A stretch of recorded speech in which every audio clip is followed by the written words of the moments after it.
interviews on focusing on the Deputy Chief Justice in Kenya in the last couple of days. So those interviews are still going on, of course, being done by the Judicial Service Commission. We expect that to be going on this morning. I can see on a split screen Attorney General Githu Muigai there in that interview. Let's listen in a little bit. With the family law of Kenya? I am familiar with, but not an expert. Are you familiar with the property law? I am familiar with property law. Would you consider yourself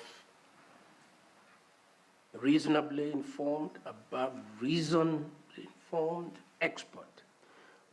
The Constitution states that property includes intellectual property, by definition, and so I would consider myself an expert in property law, although I would qualify that as the Would you be able to tell the difference between a mortgage, a lease, a charge? The terms I use might be different, but I would be able to tell the difference, yes.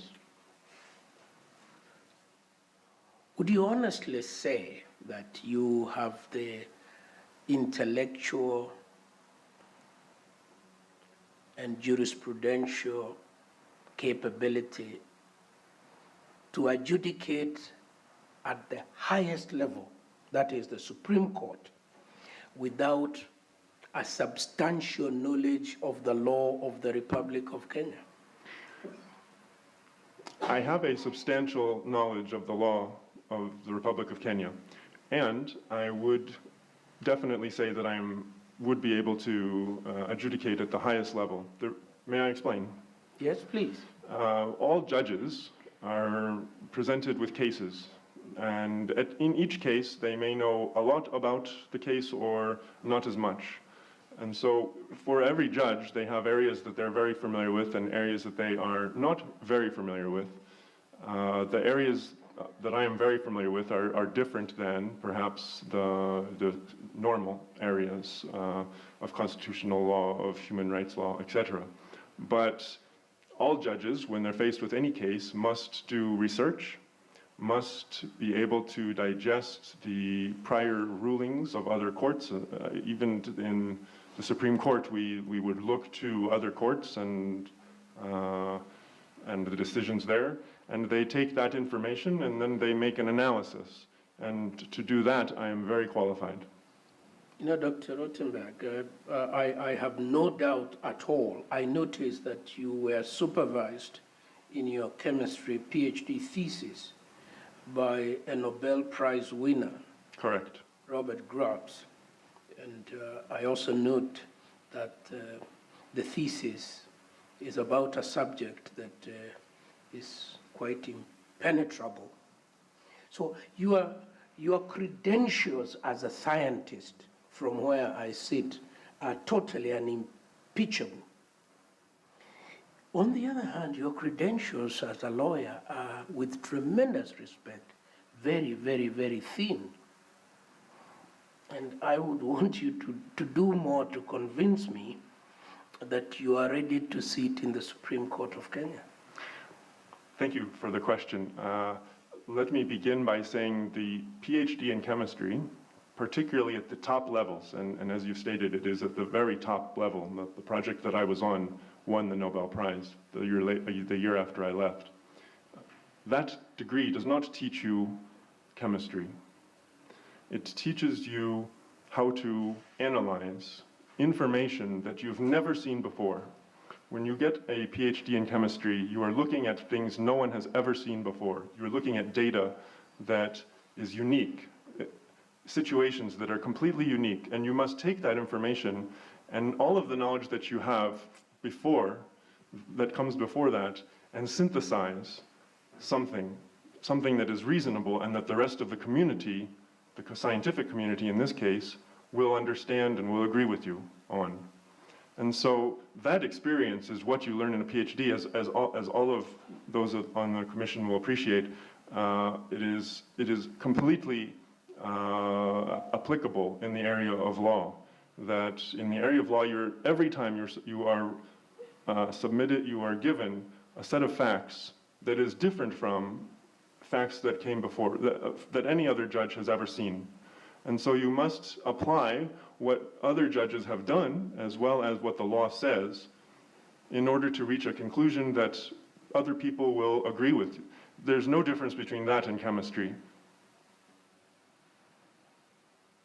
My last question is, in your opinion, what ought to be the knowledge of law available to the Deputy Chief Justice of the Republic of Kenya? Should it be familiarity with the law generally, a good command of the law, a very good command of the law, or an outstanding command of the law? Thank you again for the question. I believe the position of Deputy Chief Justice, and indeed all of the positions on the Supreme Court, are here to provide intellectual leadership to the courts. And absolutely, there must be an excellent knowledge of the law.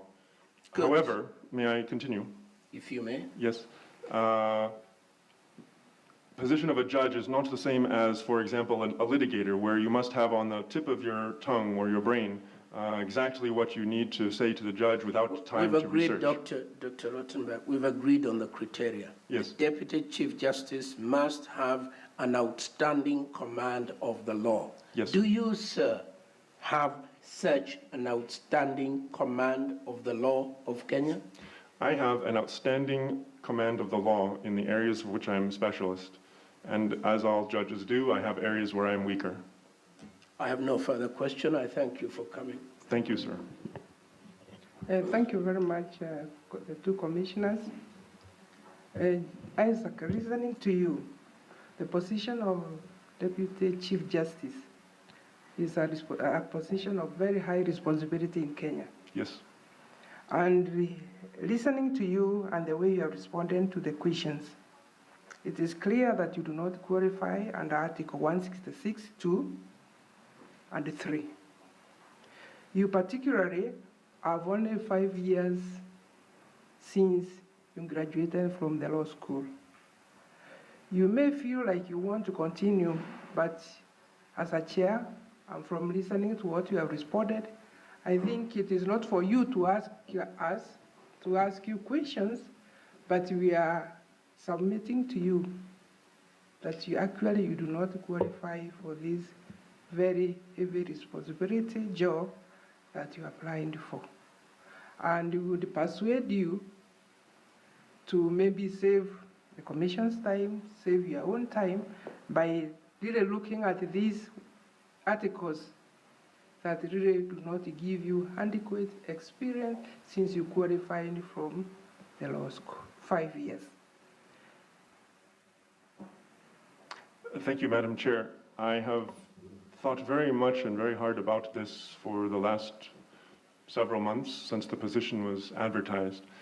I do believe that the Article 166 does not mention law school or the date that you graduate from law school. And in the aggregate, I have 4 years as a distinguished academic and 11 years as a legal practitioner.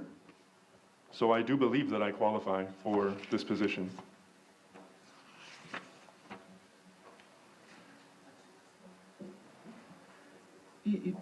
The commission submits you do not qualify, and we wish to discontinue the interview.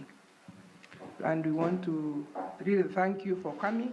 And there is nothing personal. We just feel you do not qualify for this Article 166, especially that you have only 5 years since you qualified from the law school. So we do not want really to engage further in this interview. Is that okay with you?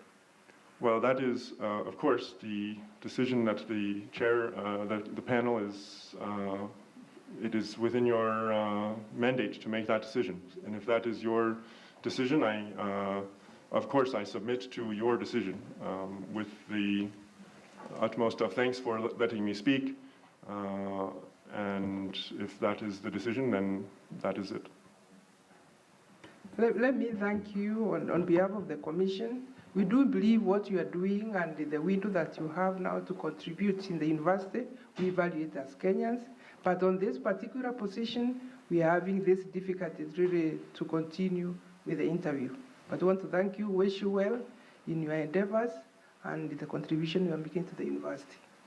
Thank you. Thank you, Madam Chair.